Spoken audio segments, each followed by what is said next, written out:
Mesdames et messieurs, bonjour à tous et merci de nous rejoindre à cette émission, le tribunal de l'actualité, un rendez-vous où sont donc jugés les faits majeurs de l'actualité entre approbation et condamnation, confirmation, vérité, dénégation, parce que tout simplement nous avons le droit de condamner qui que ce soit ou quoi que ce soit sans un jugement conséquent.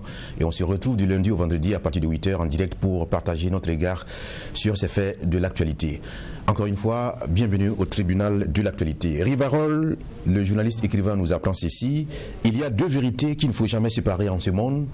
La première est que la souveraineté réside dans le peuple. La seconde est que le peuple ne doit jamais l'exercer. Bonne méditation en cette journée du 16 décembre 2020. Bienvenue au tribunal. Nous sommes mercredi, troisième convocation de la semaine. Mon nom est Lukman Sanfo, président du tribunal de l'actualité. Au siège ce matin, Ben Abouma, bonjour. Bonjour président, bonjour madame, messieurs. Merci d'être à cette tribune, le tribunal de l'actualité, pour donner votre lecture de la situation nationale et internationale. Tout à l'heure, nous recevrons également Geoffroy Vaha qui s'attelle à donner en tout cas quelques éléments, voilà, donc au niveau de la production pour pouvoir tenir cette émission. Alors, ce matin, encore une fois, on va parler de la situation en termes d'actualité. Et nous avons suffisamment parlé d'élections au niveau du Burkina Faso et de la sous-région. Nous avons aussi parlé du coronavirus. Et si on renouait avec la question de la sécurité au niveau donc de notre sous-région, on va d'abord parler de cette actualité. On apprend que la France qui a déclaré, qui avait en tout cas souvent déclaré publiquement qu'il ne devrait pas y avoir de négociation avec les groupes terroristes, semble aujourd'hui ne pas exclure l'idée d'une négociation avec les forces hostiles au niveau du Sahel. On apprend en effet que le général François Lecontre, qui est donc le chef d'état-major général de la défense française, qui a déclaré sur RFI, sur nos confrères donc, que négocier avec l'ennemi était possible au Sahel. Toutefois, l'officier supérieur a tenu à préciser que cette décision relève de la volonté des politiciens. Donc, on va donc porter un jugement puisque nous savons que le président burkinabé Roch Marc Christian Kaboré s'est fermement opposé à toute négociation avec ces forces terroristes. Et on sait aussi qu'au niveau du Mali, les autorités semblent en tout cas disposées à dialoguer pour aider à mettre fin à cette violence du terrorisme au niveau de la sous-région. On va y porter un jugement sur cette posture des alliés au combat dans la lutte contre le terrorisme. Et puis au niveau national, au niveau du Burkina Faso, on va parler de cette, en tout cas, saisine de Korologo qui ont procédé à la remise d'engins volés à leurs différents propriétaires. C'était le 14 décembre 2020 dernier. Donc au total, 10 motos et un vélo donc récupérés qui ont été présentés à WattFM et True TV. Nous allons donc nous poser la question de cette question cruciale du Korologo qui n'est toujours pas tranchée. Comment est-ce que les populations perçoivent cette police, ce groupe d'autodéfense donc qui contribue à la sécurisation des concessions et des populations au niveau du Burkina Faso. Voici les deux sujets que nous avons enrôlés. Juste après la virgule, nous avons les avant-propos.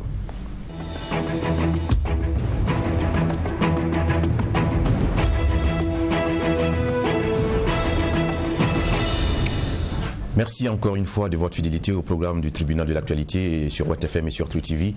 Geoffroy Vaha, bonjour. Bonjour président, bonjour juge Bougouma, bonjour mesdames et messieurs. Bonjour Geoffroy, bonjour.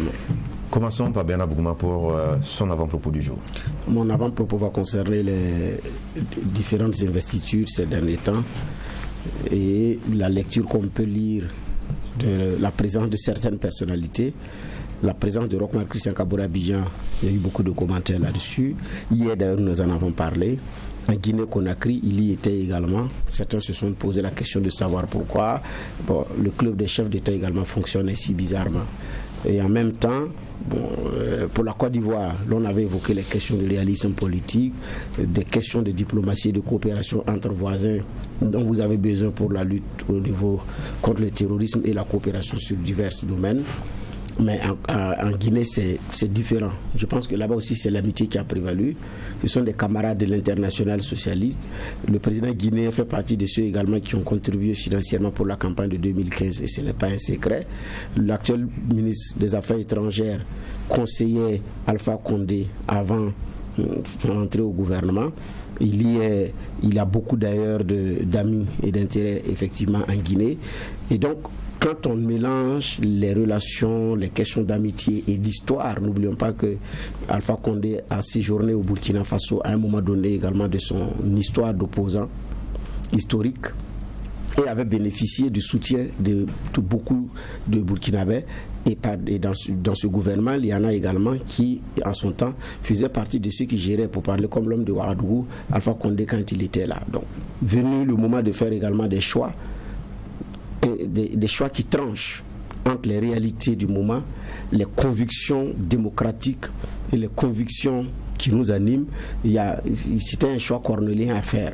Donc je pense que les uns et les autres ont privilégié le choix de l'amitié que de se dire la vérité en face. Alors, mais vérité pour vérité, un cadre d'ailleurs disait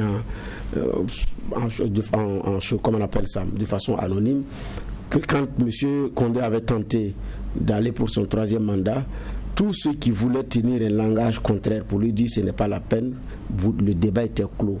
Si vous ne voulez pas, en tant qu'ami, causer avec lui pendant longtemps, il faut lui dire, président, abandonne le projet. Donc à Ouagadougou, je connais certains qui ont tenté, dans le cercle de pouvoir, parce que c'est des amis de longue date, de dissuader l'homme de Guinée, mais ils n'ont pas pu. Bon. Le rapport de force a prévalu, Condé est président, et puis bon, les chefs d'État partent pour sauver les meubles, pour faire du politiquement correct. Est-ce que les peuples en ont véritablement besoin? Je pense également que nous sommes dans cette situation. C'est parce qu'une certaine catégorie également qui se dit intègre, qui se dit valeureux, refuse effectivement d'assumer l'engagement politique à fond pour inverser les tendances, laissant les mêmes perpétuer les mêmes choses. Et à partir de ce moment, ce n'est pas derrière un clavier, ce n'est pas sur une radio à travers les émissions interactives que on va faire entendre raison. Non, ce n'est pas possible. Embalo, emprunté dans le club, a joué sa partition. Imaginons s'il y avait 5 Embalo au niveau de la CEDEAO ou au niveau de l'UEMOA. Cela peut-être allait pouvoir contribuer naturellement à inverser les tendances. Mais monsieur correct ou madame correct ne veut pas s'assumer. Conséquence, on va avoir toujours des dirigeants qui vont faire ce qu'ils sont en train de faire. Nous allons dire ce n'est pas normal, mais ce n'est pas ça qui va envoyer un changement. Pour parler de Sankara, il fallait qu'il se jette à l'eau. Pour qu'on parle de Blaise, il fallait qu'il se jette à l'eau. Pour parler de tel jeune, il fallait qu'il se jette à l'eau. Pour parler même de Embalo, qu'on cite comme jeune, comment on appelle ça, président exemplaire, il fallait qu'il se jette à l'eau. Donc, monsieur, madame, jetez-vous à l'eau pour contribuer à améliorer la machine. C'était une interpellation. Embalo d'ailleurs qui a été indésirable en Guinée parce que Alpha Condé a préféré inviter le challenger d'Embalo à l'investiture, à qui il a déroulé le tapis rouge, mais il a barré le nom d'Embalo sur la liste. Les médias guinéens disent qu'il a barré au bic rouge. Il ne veut pas le voir. Donc, en même temps, Alassane à Abidjan l'appelle mon fils. Alors qu'il avait dit à Alassane, il n'y a pas de fils qui tiennent. Il n'y a pas de fistons qui tiennent. Nous sommes tous des présidents, il faut qu'on se respecte. Mais à la face du monde, pendant son investiture, Alassane a trouvé la formule pour l'appeler mon fils, que j'appelle affectueusement mon fils. Pour rappeler que vous êtes un fiston. Donc, cher fiston, il faut que les fistons également mettent dans la main, puissent s'engager pour que les papis comprennent que les fistons sont à même d'aller au large à bon port avec chose. Pour terminer, c'est une brèche. Kakabe qui est nommé ministre de la Réconciliation nationale. Bon. D'accord. On va donner cette brèche donc à Geoffroy Vaha qui va... Oui, merci Président. C'était d'ailleurs mon avant-propos. Kakabe qui est donc désigné ministre de la Réconciliation nationale par Alassane Ouattara. Maintenant, quand vous regardez... Bon, Alassane, c'est ce monsieur-là qui surprendra tout le monde pour, en tout cas, s'assumer sur peut-être ses engagements ou sur ses points de vue.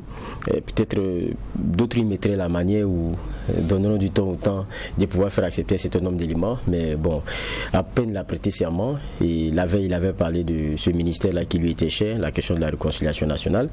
Et donc, à peine qu'il ait prêté serment, il met Kakabe comme ministre. Ça pourrait sembler être un pied de nez aussi pour l'opposition parce que c'est un monsieur qui est issu de leur rang.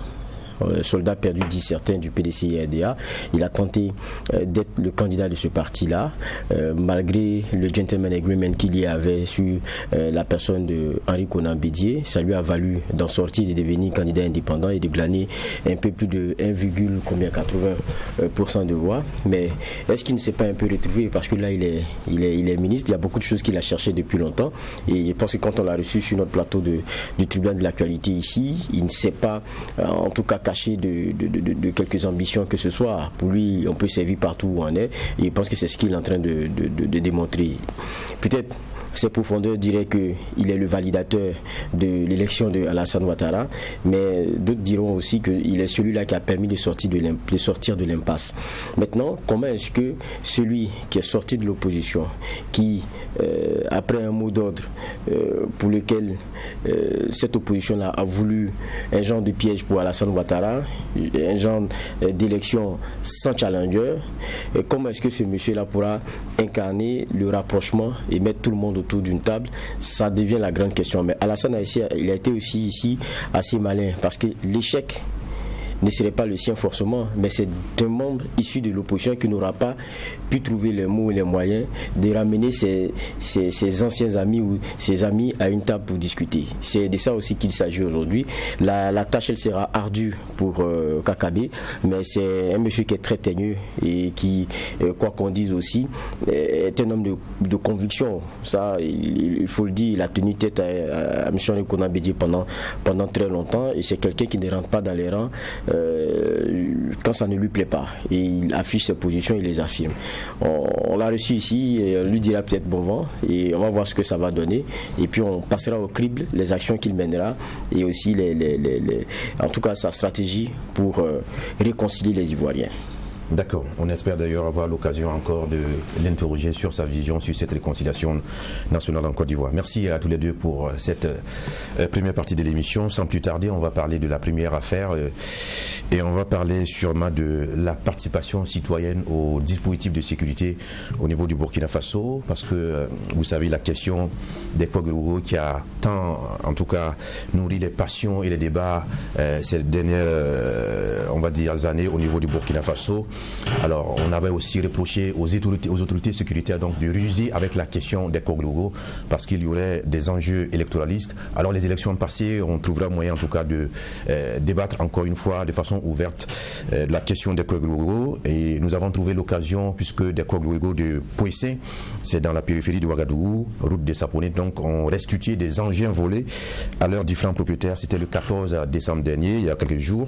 Au total, 10 motos et un vélo donc récupérés, qui ont été présentés donc à la presse, et WattFM TV y était. Donc nous en parlons dès la première partie de cette émission, à travers d'abord ce reportage que nous vous invitons à suivre, et nous reviendrons. 11 moyens roulants retirés des mains des délinquants. C'est le butin de 14 nuits de patrouille des Koglogo de Poisson. En plus des engins, une plaque solaire et du bétail ont été récupérés. Des biens qui ont été restitués à leurs propriétaires ce 14 décembre.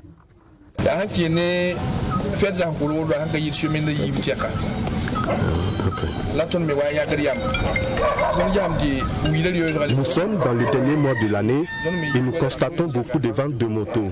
En plus, de nombreuses personnes se plaignent du vol de leurs engins. Nous avons donc décidé d'accentuer nos patrouilles. Depuis donc 2 semaines, nous faisons des patrouilles de 1h à 5h du matin. C'est alors que nous avons pu récupérer ces engins. Par exemple, le voleur de cette moto scooter a été traqué pendant plusieurs jours. Nous l'avons finalement eu au parking de l'hôpital Yalgado. Au moment de procéder à son arrestation, la police s'est interposée et nous l'avons perdu par fini. Nous aurions pu démanteler tout le réseau si nous l'avions eu. Sur place, nous avons fait appel à la gendarmerie et c'est elle qui a finalement amené le voleur. Ce qui nous oblige à stopper toute action entrant dans le cadre du démantèlement du réseau. Pour ce qui est en rapport avec l'engin de Mohamed Sawadogo, nous avons rencontré les voleurs dans la nuit du 10 décembre pendant qu'ils tractaient la moto. Il y a donc eu altercation entre nous et même des échanges de coups de feu, mais malheureusement, ils ont pu s'échapper.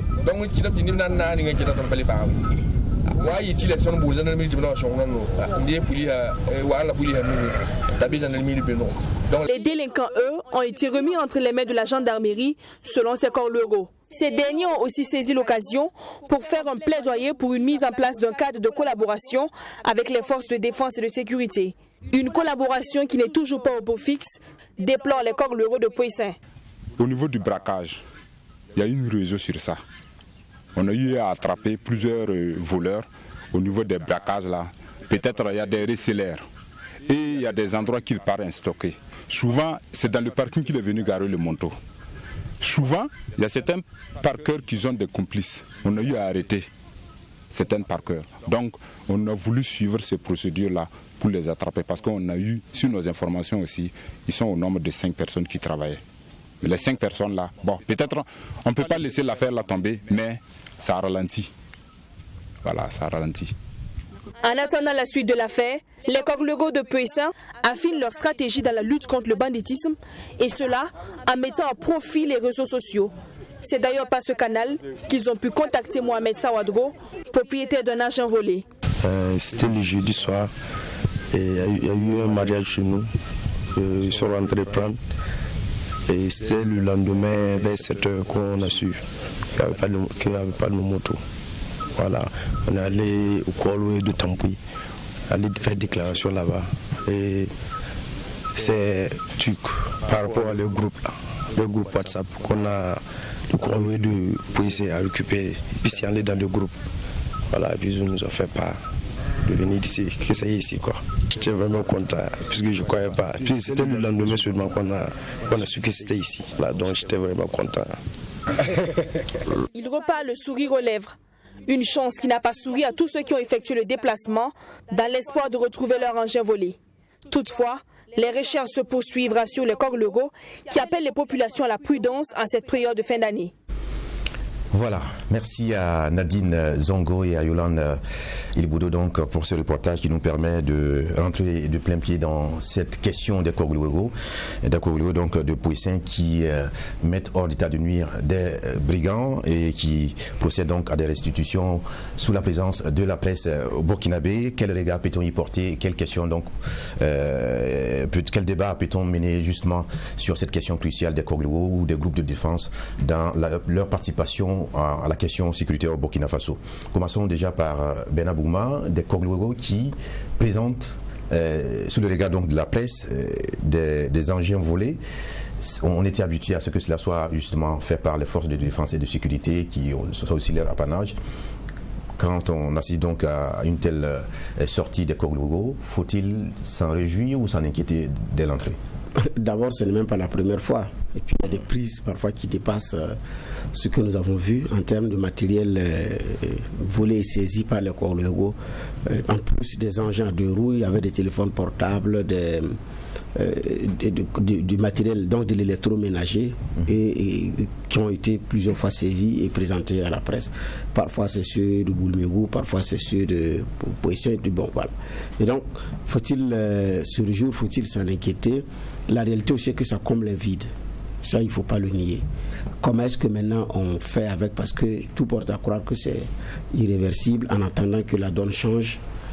C'est parti pour que les Koglogo sous, en tout cas, cette gouvernance-là, soit maintenue. Là, il ne faut pas se faire d'illusions.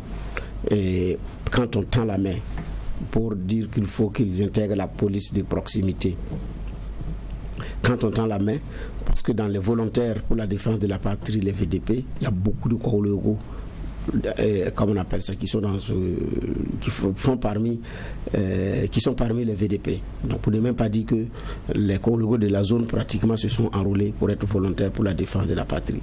Donc c'est en même temps un État, un gouvernement qui regarde, qui voit une collaboration qui permet d'engranger parfois du bon point.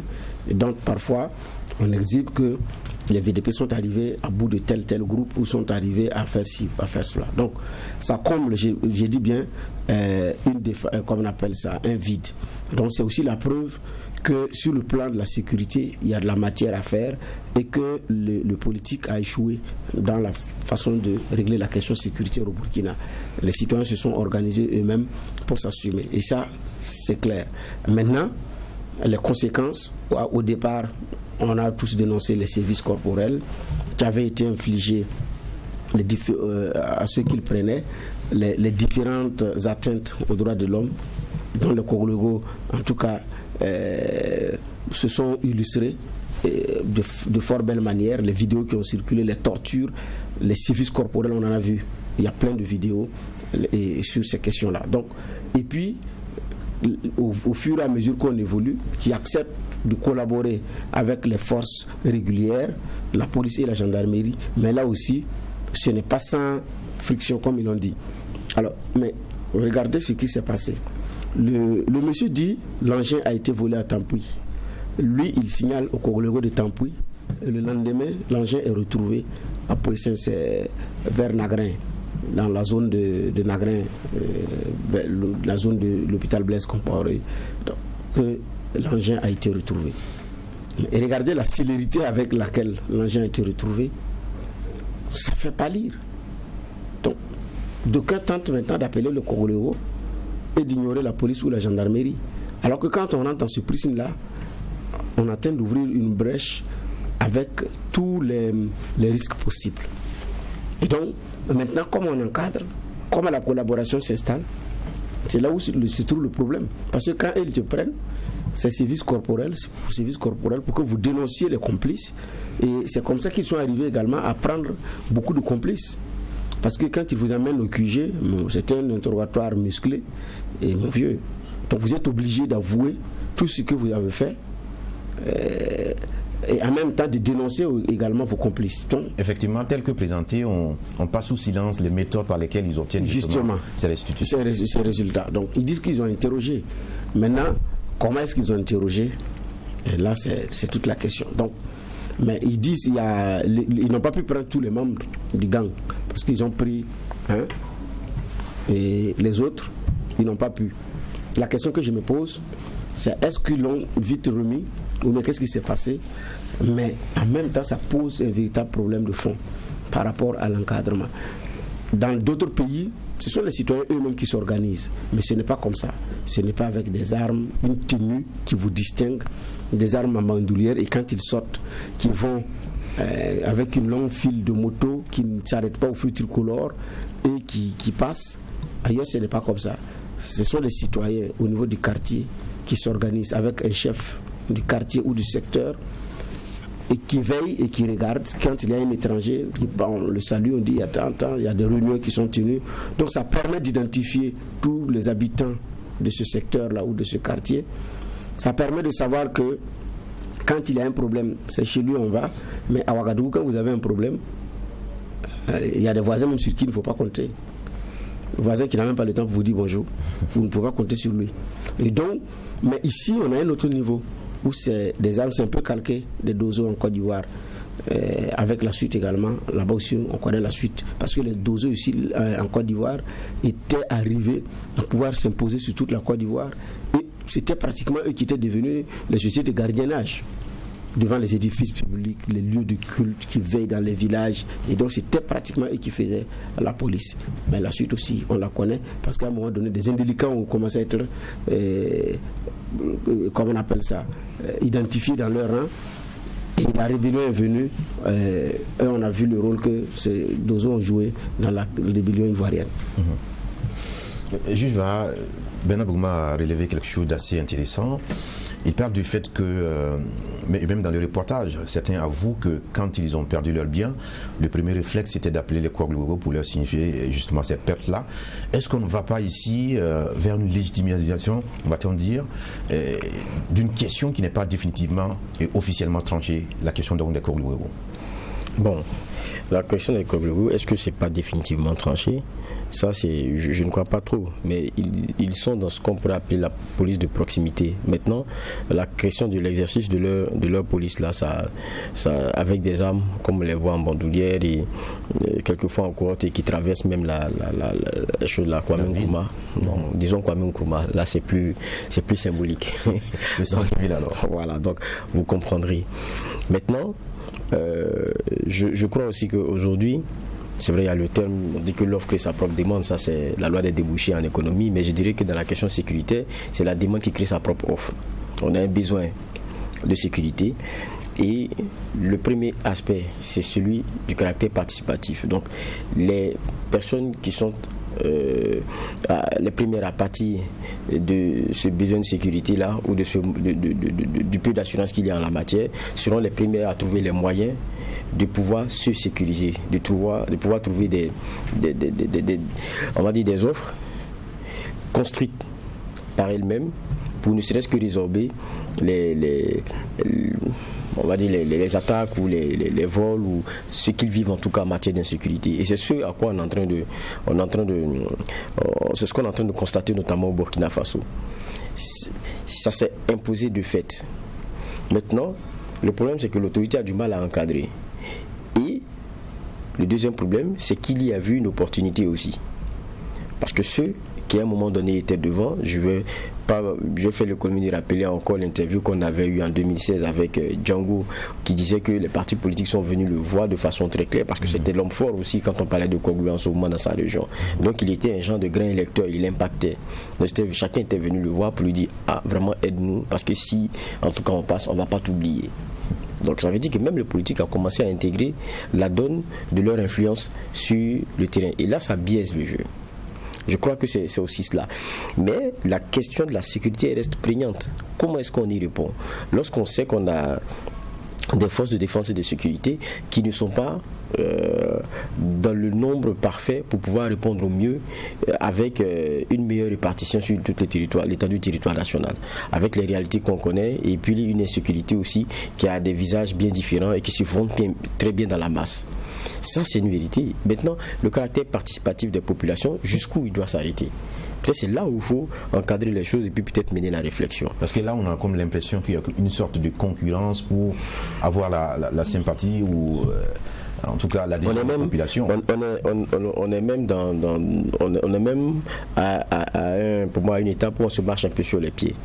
Parce que vous regardez, nous dans tous les cas, c'est pas la première fois qu'ils nous appellent pour aller faire ce genre d'éléments sur les restitutions qu'ils organisent. Nous le faisons aussi parce que ça participe d'informer et de comprendre un peu comment ils fonctionnent, et surtout que nous avons aussi besoin d'un travail en arrière pour voir clairement quel est l'arrière de la machine et puis les risques qu'ils prennent, la réalité de leur boulot et puis un certain nombre d'éléments. Donc nous sommes, je pense que ça doit être la deuxième ou la troisième fois qu'on est interpellé pour une presse une restitution de ce type-là. Et à chaque fois, vous venez trouver des gens qui sont bien heureux, évidemment, de prendre leurs engins. Et vous avez des populations qui sont de plus en plus enclines à aller voir le Koglu-Ego. Peut-être qu'on passe d'abord faire sa déclaration de paix, et puis après on continue à voir le Koglu-Ego pour dire on ne sait jamais à qui peut mieux on vend sa maladie. C'est un peu comme ça que les choses fonctionnent. Vous vous dites, ok, c'est vrai que j'ai actionné le levier police, mais on ne sait jamais. Le Koglu aussi, ils sont là, attention, on essaie d'actionner ce levier-là. Et puis bon, pour celui qui a l'imaginaire, il commence à prendre la place, comme si c'est la sécurité concrète. Mais parce qu'ils ont compris aussi quelque chose, c'est qu'il y a un jeu communicationnel aussi à faire, il y a un enjeu là-bas. Pourquoi est-ce qu'ils nous appellent pour qu'on vienne faire le point de presse? Comment pas-t-elle le faire à la police? Et vous l'aurez compris, quand ils ont pu avoir des objets volés, la logique aurait voulu qu'ils les restituent aux forces de l'ordre qui ont qualité et pour pouvoir faire la suite et appeler les uns et les autres. Mais qu'est-ce que vous allez voir? Ils se disent que si on leur donne, ils vont s'arroger tout le mérite. Et est-ce que leur action sera visible? Peut-être qu'on ne parlera d'eux que lorsqu'ils ont frappé quelqu'un, ou bien on ne parlera d'eux lorsqu'il y aura des bavures, alors que lorsqu'ils font bien, on ne parle pas d'eux. Donc ils se disent, il faut qu'on commence à communiquer. Je pense que c'est aussi un double discours vis-à-vis de ces personnes-là. Quand tout se passe bien, on les applaudit, mais quand il y a des services qui sont relayés par les médias ou aussi à travers les réseaux sociaux, on crée au scandale. Mais c'est la nature humaine. Vous pensez que celui qui vient de récupérer sa moto, là, il vous dira du bal des Koglu-Ego? En tout cas, tant qu'on n'a pas frappé l'un des membres de sa famille, ça ne va pas, la tendance ne va pas s'inverser. Mais il y a la vérité, il y a la question du respect d'un certain nombre de droits. Et ça, on va toujours le rappeler. Il y a, pour moi, la réalité qu'il faut un caractère vraiment inclusif dans des populations dans l'aspect sécuritaire, mais il faut que ce soit très bien encadré et avec beaucoup de fermeté, notamment de la part de nos autorités. Il y a des Koglu-Ego qui existent, qui avec le temps est devenu un phénomène qui a la peau dure, mais qui commence à se mettre aussi en petite concurrence avec les forces que nous avons régaliennes, les forces de sécurité. J'ai dit, ce n'est pas ça qui est bon. Il faudrait plutôt qu'il y ait un genre de complicité. Mais n'oublions pas, quand il dit par exemple on attrape un voleur et on arrive à avoir ses complices et qu'on le remet à la police, mais on dit à la police que voilà, il a des complices, c'est ceci, c'est cela. Mais vous savez, ils ne sont pas astreints aux mêmes réalités. Je pense l'officier de police judiciaire ou quoi, quand il regarde tout ça, il c'est même comme comment est-ce que vous avez procédé, comment il a donné les noms. Mais vous savez, tout le monde le sait, tout ce que vous obtenez sous la torture n'a pas valeur. C'est clair, tout ce que vous obtenez de quelqu'un sous la torture n'a pas valeur. Mais si on retrouve le butin, c'est qu'il y avait des raisons de... Oui, mais vous savez aussi, il y a des on a vu des vidéos. Le gars, on le chicote jusqu'à il ne sait même pas c'est qui il va mettre. c'est ça aussi la réalité. Ils sont efficaces, c'est vrai, mais ça a besoin d'être encadré. Il devrait y avoir une meilleure complicité avec les forces de défense et de sécurité. Ça, pour moi, c'est très important. D'accord. Bernard, Geoffroy a voulu mettre un bémol dans le propos tout à l'heure quand j'ai dit que ce n'est pas une question définitivement tranchée. Est-ce que c'est ce que vous pensez aussi? Parce que véritablement, on se souvient quand le débat avait été lancé, un des leaders donc, de Sékou avait dit qu'il ne souhaiterait pas intégrer la police de proximité, il voudrait même parler directement au président du Faso sur la question. À ce jour, on ne sait pas véritablement quelle est leur place et le rôle dans le dispositif sécuritaire au niveau national. Non, par rapport à parler au chef de l'État, je pense que si ce n'est pas peut-être à l'issue d'un forum, être reçu en audience de façon officielle, je ne pense pas que cela... On ne va pas citer de nom, mais Boukari Kaboredi Le Lion avait clairement dit qu'il souhaiterait être intégré rattaché à la présidence du Faso directement. Oui, tout à fait, mais ça ne l'a pas été. Ça ne l'a pas été. Parce qu'ils ne voulaient pas rendre compte au ministre, parce qu'ils sont à un autre niveau, donc ils ne parlent qu'au chef. Donc c'est une conception. Vous savez que la mise en place de Kologo est un peu calquée sur les traditions, surtout Mouara. Donc c'est le chef, et c'est le chef, on part, si le chef refuse d'installer dans sa localité, ce n'est pas fait. Donc ils ont un rituel d'installation qui fait intervenir même des livres saints par moment. Donc, dans ces conditions-là, pourquoi laisser Dieu et puis avoir affaire aux anges? Donc il faut aller directement. C'est pourquoi ils veulent que leur interlocuteur soit le président du Faso et être rattaché à la présidente du Faso, parce qu'ils mènent pour eux une œuvre salvatrice. La traque des délinquants et puis la sécurisation. Maintenant, par rapport à la suite, définitivement clos, non, je dis parce que c'est un débat qui va continuer. Et quand, sur le plan sécuritaire, on sera à même de compter sur les forces régulières, ou bien on a trouvé une formule de collaboration qui passe par la formation sur les droits humains et autres, pour qu'ils puissent intégrer le dispositif, peut-être, je dis bien peut-être. Ailleurs, il y a des volontaires de la sécurité. C'est bien organisé, c'est bien encadré, et c'est pour une certaine durée. Et puis il faut passer à autre chose. Certains les appellent volontaires de la paix et autres. Nous n'avons pas cela. Est-ce qu'il ne faudrait pas réfléchir à cette formule-là? Vous pensez à un texte comme celui de VDP qui encadre leur action? Voilà, je dis bien parce que là-bas, c'est encadré par des textes. Et je dis c'est volontaire. Puisque c'est des volontaires de la paix, d'autres des volontaires de la sécurité, vous pouvez venir pour faire 6 mois ou faire 2 ans. Et puis bon, ça comble un vide. Ici, on n'a pas cela. Qu'est-ce qu'il faut faire? Il faut légiférer. Je ne sais pas. Mais toujours est-il que quand ils ont tenté de les intégrer dans le dispositif de la police de proximité, ils avaient dit qu'ils ne voulaient pas. Mais quand le conseiller, l'actuel président du Conseil supérieur de la communication, lors d'une conférence publique, avait donné un délai pour régler la question Korolo et dit que ça va être une question de temps. Ici, ils sont en train de réfléchir. Nous avons vu le tollé que cela a soulevé, comment des gens s'en sont pris verbalement à mettre Tankwano, et puis bon, la suite on la connaît. Et donc le Korologo ont pu tenir les questions de services corporels, les Korologo ont pu tenir. Après Yirgou, les Korologo ont pu tenir. Et donc après Tchalgo Battle, à Koudougou, à Tchalgo, où Simon Compaoré d'ailleurs avait suspendu leurs activités. Beaucoup de leurs motos avaient été confisquées, leurs armes sous-scellées. Mais à Koudougou, c'est dans ces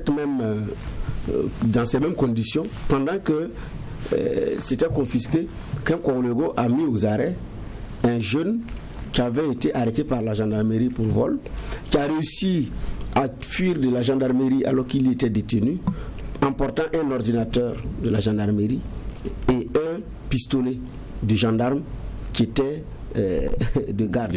Ouais. Il est parti avec. Il a quitté la gendarmerie avec ça, en pleine nuit, alors qu'il a été pris pour des faits de vol à Kyon. Et c'est un Korologo qui, dans la brousse, est allé chercher de la paille, qui a réussi à maîtriser monsieur et qu'il a amené au QG de Korlogo avec l'ordinateur et l'arme du gendarme. Et pendant qu'il le transportait, monsieur a réussi encore à sauter de la moto pour s'enfuir et ils ont réussi encore à le maîtriser. Donc, comme je vous l'ai dit, ce sont des exploits qui font pâlir. Mais quand on regarde aussi le carnet sombre, on n'est pas heureux. Mais aujourd'hui, comment on les encadre? Est-ce qu'il faut un dispositif légal pour les insérer dans un dispositif qui existe en termes d'encadrement, de formation? Mais ça va demander en ce moment qu'il faut donner des moyens. Parce que quand ils ont arrêté le jeune à Koudougou, je reprends l'exemple de Koudougou, il dit, le chef Korlogo Damiba dit que c'est avec des motos confisquées et ils n'ont pas d'armes alors qu'ils affrontent des gens qui sont armés. Parce qu'effectivement, le jeune avait le pistolet du gendarme sur lui. Il a voulu en faire usage. Et ils attaquent les bandits, ils les arrêtent à main nue alors que les bandits sont armés.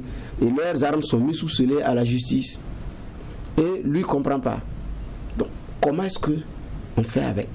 Maintenant, dans le contexte actuel, pour le VDP, effectivement, il y a un texte clair avec une loi qui a été votée à l'Assemblée, avec un décret d'application qui précise et tout.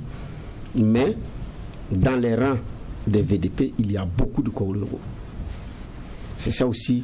Donc là, ceux qui sont intégrés comme VDP, il y a quand même un dispositif légal qui encadre. Mais ceux qui ne sont pas des VDP, donc qui veillent sur des questions sécuritaires comme eux qui appréhendent des voleurs, qui les mettent aux arrêts et qui appellent les propriétaires d'engins de venir retirer, comme on l'a vu dans ce reportage-là, comment maintenant on les encadre? Pour une saine contribution sur les questions sécuritaires, la question reste posée. Les DOSO ont naturellement réussi cette collaboration de façon facile parce que, étant donné que chez eux c'est une longue tradition, il y a une discipline qui va avec. Mais le Korlogo, c'est né de façon ponctuelle par la volonté d'hommes qui étaient animés par un sentiment de frustration, d'injustice et qui se disent nous allons nous occuper de notre sécurité. Donc c'est né dans la frustration, c'est né dans la déception d'une offre sécuritaire qui existe, mais qui n'arrive pas effectivement à vous tirer d'affaire. Donc, on a vu à Boulsa, où monsieur a été libéré pour sa liberté provisoire, il a été accueilli en héros, porté en triomphe. Le commerce voulait fermer quand il était toujours détenu pour dire que s'il ne sort pas, ils ne vont plus ouvrir parce que c'est eux qui assurent leur sécurité. J'ai dit, mais tout ça, comment on encadre? Je pense qu'il faut y réfléchir, il ne faut pas qu'on se voie la face.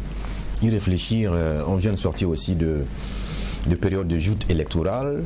Les différents candidats quand même ont fait leur approche, les différentes approches donc sur la question de la sécurité au niveau du Burkina Faso. On a plutôt senti parler de la question du terrorisme, contrairement à cette question de sécurité interne avec donc la participation de ces groupes comme les Korlogo. Comment est-ce que vous approchez la question? Est-ce que vous avez senti véritablement que ça a été d'un intérêt, cette question qui a pourtant occupé auparavant l'actualité durant des mois au niveau du Burkina Faso? Non, c'est vrai que quand on parle souvent de la question de sécurité, le terrorisme et tout, ce qu'on a souvent comme offre, c'est celle-là qui prend en compte essentiellement les stratégies militaires ou les questions de faire place à la négociation, voilà, ou de donner plus de moyens à nos forces. C'est un peu dans ça que tout le monde va. Et puis, évidemment, vous avez certains think tanks aussi qui font le travail de savoir l'impact que l'armement de plusieurs personnes qui ne sont pas militaires, que ce soit de par la police de proximité ou à travers les VDP ou quoi, en tout cas chacun trouverait le nom, comment est-ce que ça pourrait être un danger? Et ça, il y a beaucoup qui l'ont ressorti. Je pense qu'il n'y a même pas longtemps, on avait un invité sur ce plateau qui faisait état de cela. Vous vous retrouvez dans une situation où vous aurez beaucoup de groupements qui seront armés et qui ne sont pas maîtrisés. C'est vrai pour l'instant, on se dit que pour certaines communautés, c'est un genre d'alternative aux pressions qui sont les leurs sur le plan sécuritaire. Mais après, qu'est-ce qu'on fait? Ou bien lorsque l'arme se retourne contre la patrie, qu'est-ce qu'on fait? C'est des vraies questions qu'il faut poser sur la table. Vous savez, quand vous êtes dans une dans un état de famine très avancé, vous ne vous interrogez pas sur ce que vous mangez, même si ça va vous donner des douleurs au ventre, pour peu que ça vous permette de rallonger un peu la vie et marcher un peu, trouver un oasis ou trouver quelque chose d'encore plus intéressant, vous allez prendre tout ce que vous trouvez sous la main et puis le manger. Ça c'est l'argument de ceux qui manquent de vision. Maintenant, arriver quelque part, vous allez vous interroger maintenant de savoir si vous n'avez pas pris de poison qui, même ayant trouvé l'oasis, vous conduira à la mort. Précipiter la mort d'ailleurs. Précipiter la mort. Donc c'est un peu ça. Il y en a qui mènent la réflexion même dans le besoin de sécurité dans lequel on est et se dit qu'on ne doit pas tout prendre, on ne doit pas s'engager dans tout. Et le plus important, c'est d'encadrer chaque offre qu'on a. Caractère participatif, oui. Même la question des VDP, vous vous rappelez, quand le débat était mené, sur ce plateau-là, on nous rassurait que le premier, la contribution essentielle sera le renseignement. C'est ce qu'on nous disait.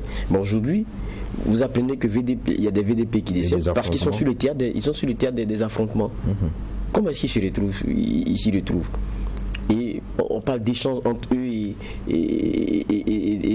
des assaillants voilà, donc les questions commencent à se poser.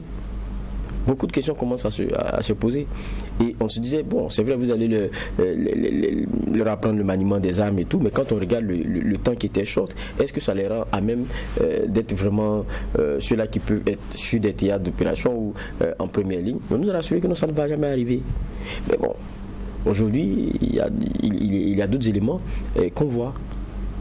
Et ça pose énormément de problèmes. Bon, je vous ferai l'économie de rappeler plusieurs rapports qu'on a eu, par exemple sur la question des Koglo-Ego. Le Burkina a été interpellé au niveau international là-dessus, à certains rendez-vous. Parce que il y a retracé beaucoup d'exactions, beaucoup de non-respect des droits de l'homme et tout. Et ça, c'est des choses qui sont répertoriées, ce n'est pas bon.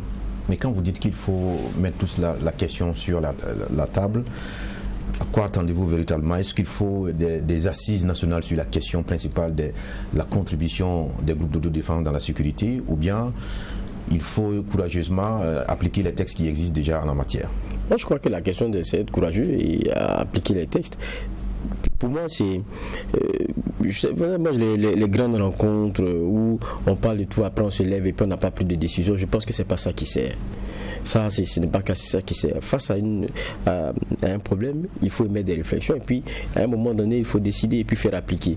La question d'un Koglo, c'est pas aujourd'hui qu'on en débat, mais il y a une gêne.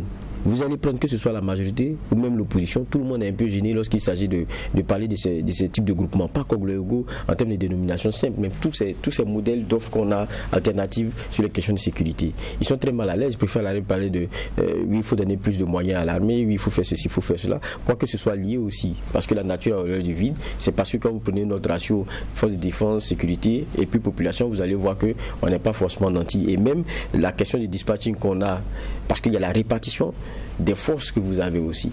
Où est-ce que vous les mettez et comment est-ce que ça répond au mieux au cadrage que vous avez de votre territoire? Ça aussi, c'est une autre question qui doit être, pour moi, discutée de façon peut-être courageuse.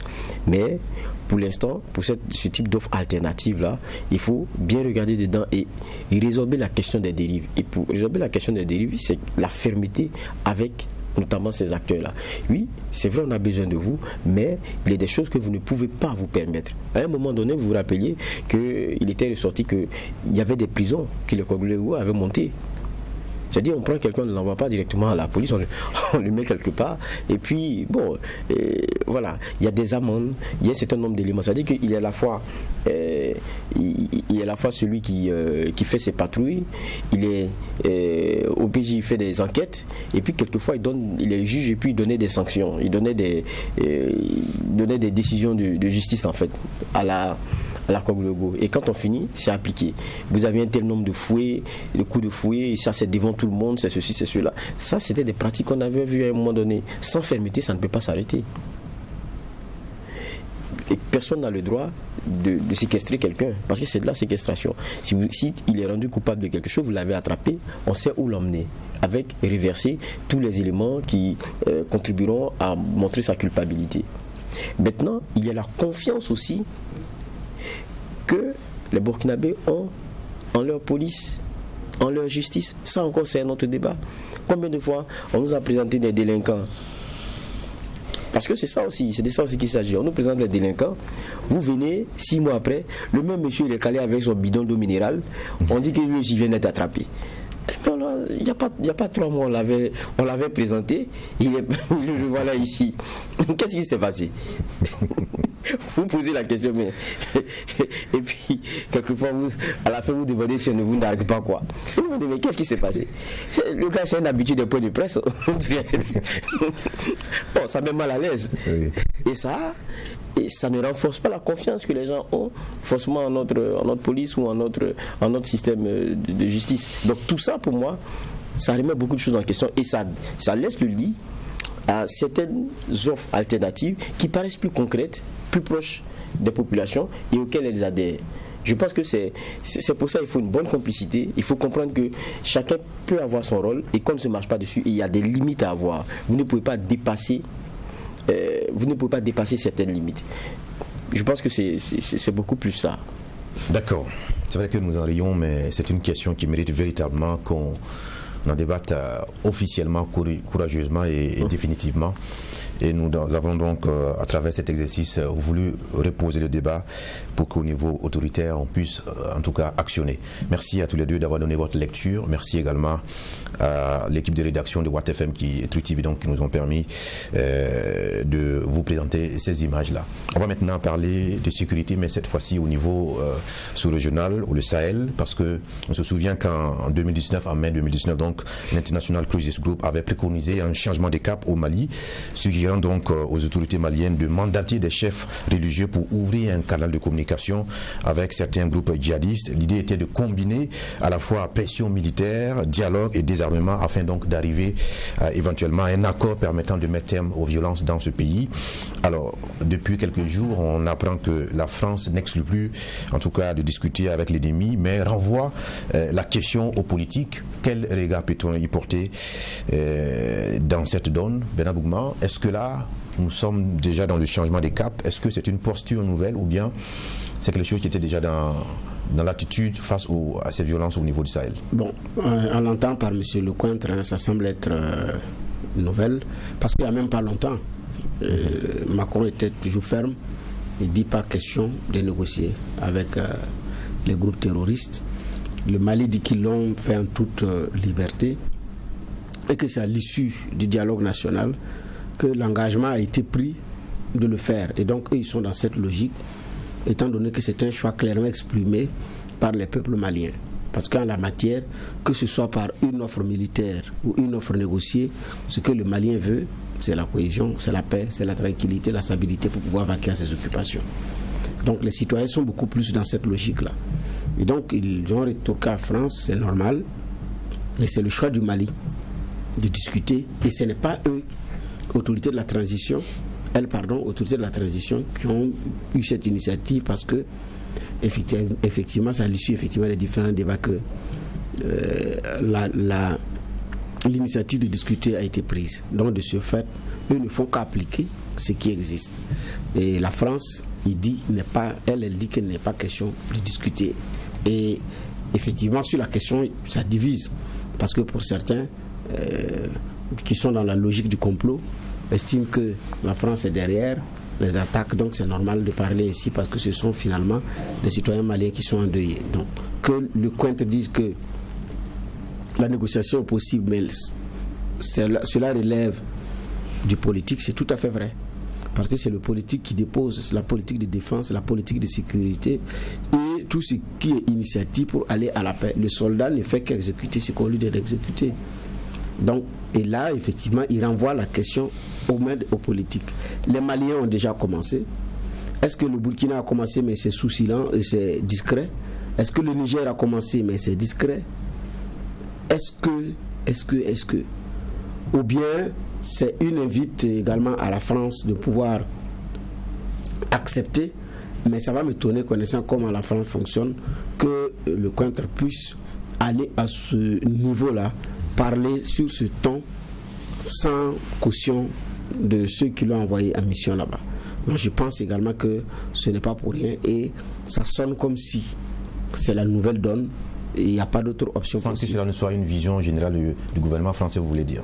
Oh oui, mais si le gouvernement français ne s'est pas démarqué dans les jours qui viennent, ça veut dire que c'est une sortie qui est préparée.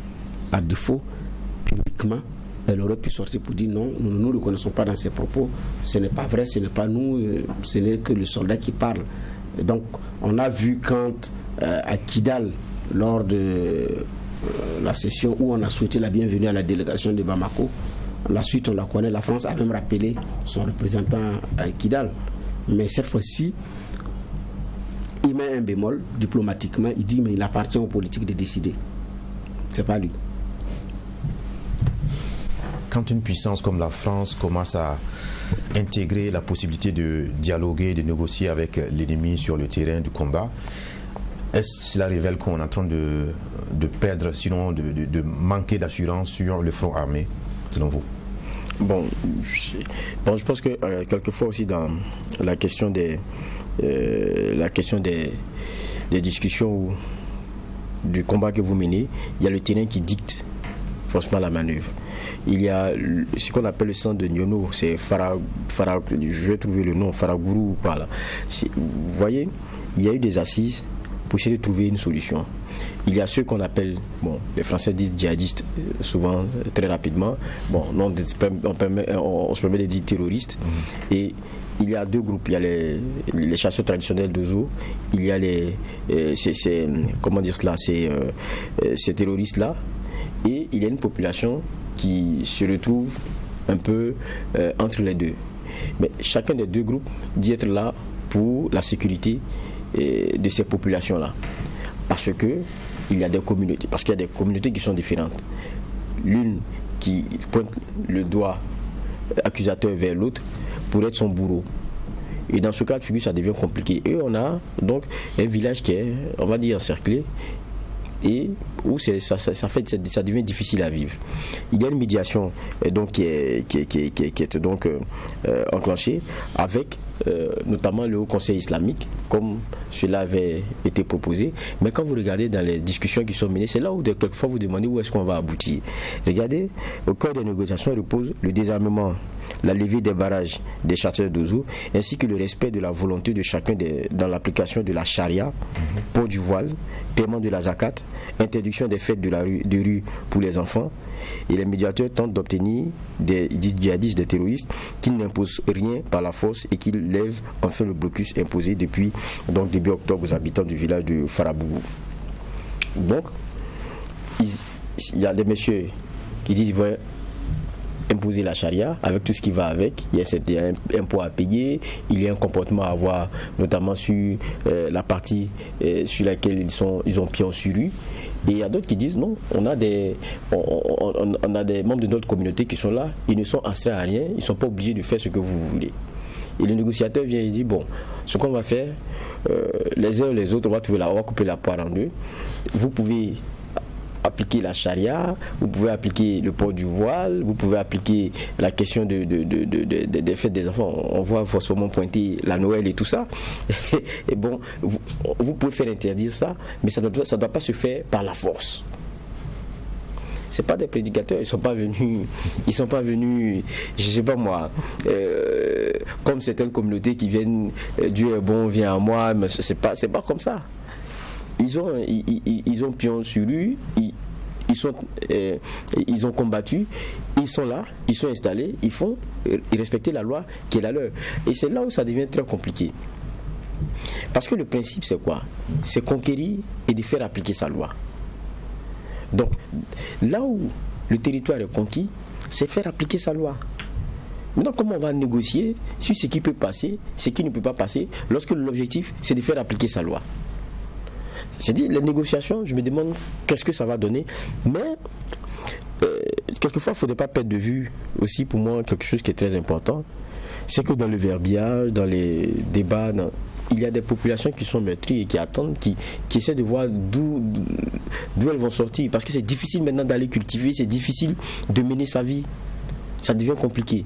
Et quelquefois, vous êtes pris en otage. C'est-à-dire, même quand vous décidez que vous ne pouvez plus, vous voulez partir avec vos familles, vous ne pouvez pas partir.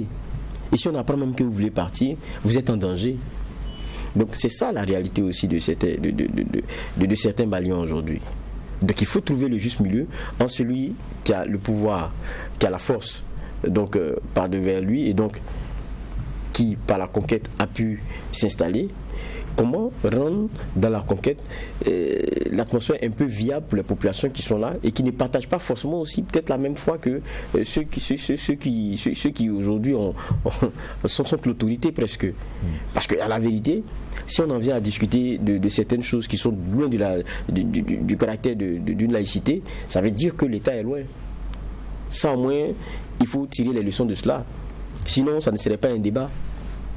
Donc je pense que c'est toute la complexité de la négociation qu'il y a ici. Est-ce que justement cette négociation ne va pas plutôt créer un enlisement ou bien de permettre une situation comme à la Kidal, comme on avait connu justement? Ça, on pourrait le craindre. Maintenant, moi aussi, je me pose aussi certaines questions, c'est que même quand on met le Haut Conseil islamique, c'est-à-dire qu'on met des religieux devant, quelquefois, les personnes ne parlent même pas de la même foi.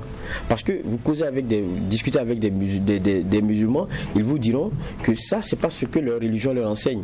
Donc, ne vous dites pas que comme c'est des musulmans, ils pourront parler à d'autres musulmans, mais ils ne partagent pas la même lecture d'un certain nombre d'éléments. Même la charia n'ont même pas la même lecture. Donc ça devient un peu difficile. D'accord, on aura l'occasion de poursuivre ce débat, cette question donc de négociation avec les forces terroristes au niveau du Sahel. Merci déjà d'avoir donné votre lecture de cette sortie du général Lecointre, chef d'état-major général des armées de la défense française. Merci à tous les deux et merci également à l'équipe de réalisation. On vous retrouve demain jeudi pour la 4e convocation du tribunal de l'actualité. Que la paix nous fasse la guerre, que la guerre nous fasse la paix. Au revoir.